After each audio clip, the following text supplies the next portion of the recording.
Welcome to the Music Reel. I'm your host, Nicola Burton. I have Manny from Pushworth with me today. And our very special guest is Trina Massey from the Association of Artist Managers in Australia. Now, AAM is the peak industry body representing leading music managers in Australia. Now, look, it's a time that none of us have ever experienced. The entire shape of our industry it's just very, very different to when we all started our businesses. So what we're really happy about with AAM is they've just recently launched a program called GIMME SHELTER, which is actually providing a lot of support with mental health and wellness for artist managers. So before I go any further, let's introduce Trina. And Trina, thank you so much for talking to us today. How are you?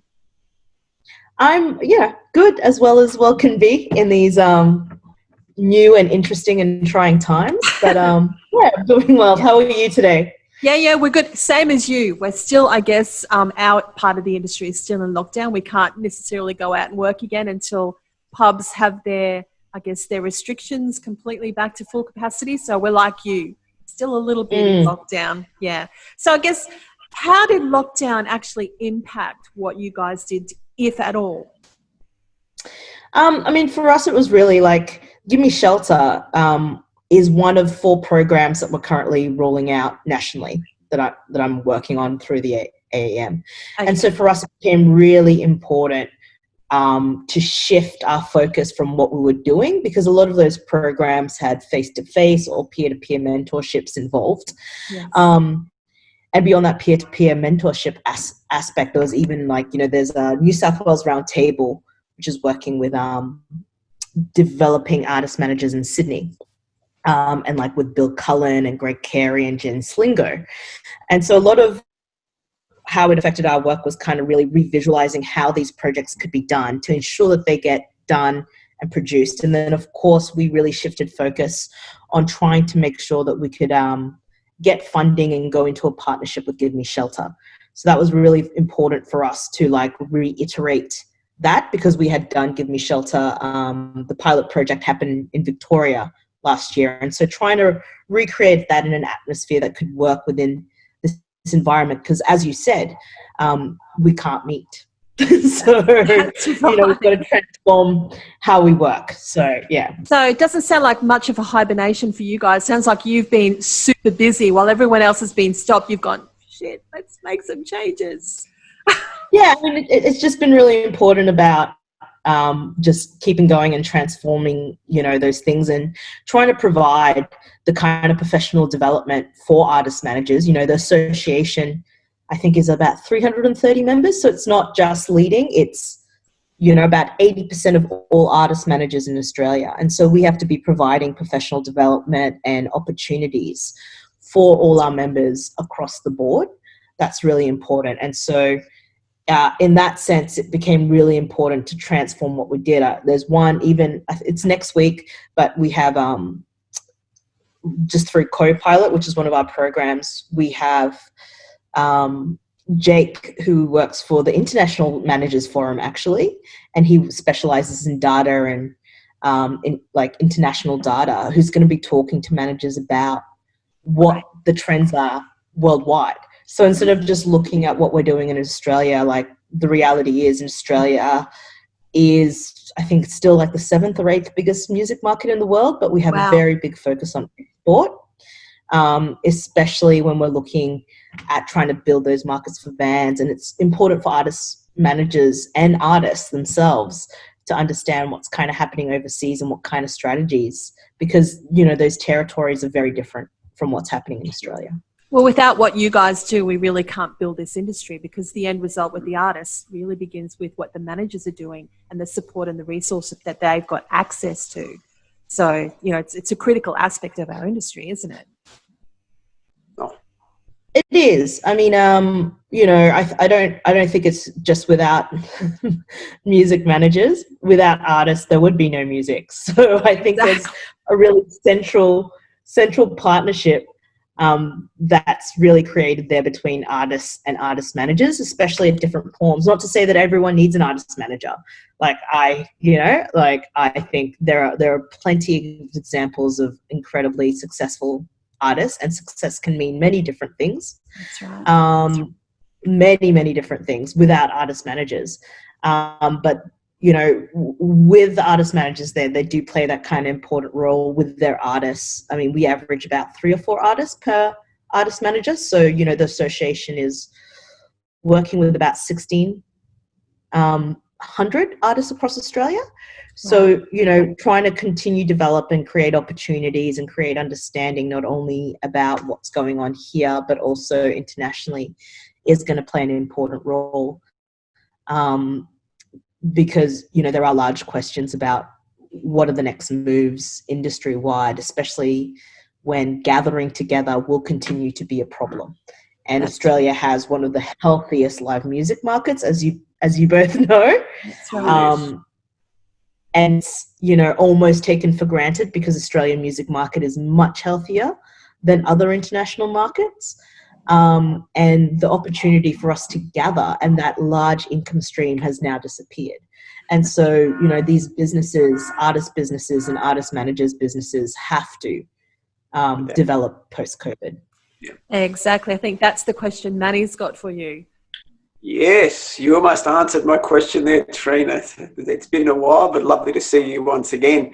I guess you've been around the music industry for most of your life, and we know you from a previous lifetime when you were a manager. So it's sort of fitting that you are working at AAM at the moment. But I guess my question is, yes, that live component of what we all did was such a significant part of our income. Now, knowing what we know and researching and how we're going to build this new live scene, I can't see that that's coming back to us in any short term. So for me, I'm guessing what the landscape will be and it's critical because we've now turned a full circle, 360 degrees. 25, 30 years ago, we were managing artists, and I guess we vowed we would never manage, but here we are again because we had to manage for obvious reasons. We don't have the live income, so we go and manage, and then we have to understand from the digital point of view. So our world now has become a digital landscape, and it's a quagmire of so many moving parts. In your opinion, knowing what you know, we're moving away from, not that we're moving away, but we're reshaping live. How do you think that the landscape will appear post-COVID? I'm curious. I think, I think what you said is correct. The live aspect is not going to be coming back anytime soon, especially when you have limitations of festival gatherings. And so as we move to a digital landscape, it becomes incredibly important that live aspect, that audience building, that connection is not given out for free, right? And so, of course, there's a couple of things going on here. One, you know, artists that are moving to continue to connect with audiences, which is one of the most important things that an artist can do, to connect with audiences and to continue that audience coming with a journey with them. To have that happening, there has to be some sort of live connection. A lot of that has been moving online. What that looks like, how you can convert that to the crowd and how you can monetize that are going to be really major questions that come up, obviously. The second thing that we'd be looking at probably is, you know, there is a part of the industry, surprisingly, and probably happily for them, that has remained untouched, which is recording revenue. And, you know, music is still being played on the radio, music is still being bought, music is still being streamed. And so the role of how release cycles probably play, and reimagining a release cycle in a very typical traditional model, you would release a single and then tour it, right? Absolutely. Now you don't have touring. So what becomes a part of that release cycle? What becomes a part of that story? How do you make that story, and how do you build on that story to build momentum? Because radio is still existing, people are still streaming, Spotify.